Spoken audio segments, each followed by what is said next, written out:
চাঁপাইনবাবগঞ্জের শিবগঞ্জে মুদি দোকানি বাবুল হোসেনকে পিটিয়ে হত্যার প্রতিবাদে এলাকাবাসী মানববন্ধন করেছেন। শুক্রবার সন্ধ্যায় চাঁপাইনবাবগঞ্জ সেনা মসজিদ মহাসড়কের ইসরায়েল মোড়ে অনুষ্ঠিত এই মানববন্ধনে এলাকার মানুষ দ্রুত বিচারের দাবি জানান।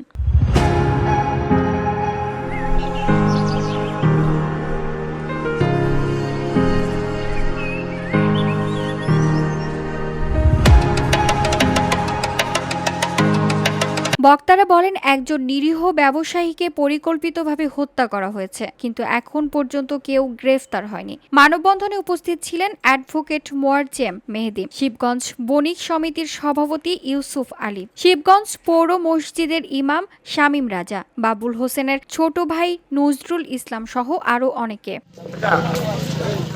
প্রসঙ্গত ২১ আগস্ট বাবুল হোসেনের দোকানে ১০০ টাকার কারণে গুমানের ছেলে আসাদুলের সঙ্গে ঝগড়া হয়। এরপর ১৫ থেকে ২০ জন সন্ত্রাসী ডেকে নিয়ে তাদের মারধর করে। গুরুতর আহত অবস্থায় বাবুল হোসেনকে হাসপাতালে নেওয়া হলে ২৬ আগস্ট রাতেই তিনি মৃত্যুবরণ করেন।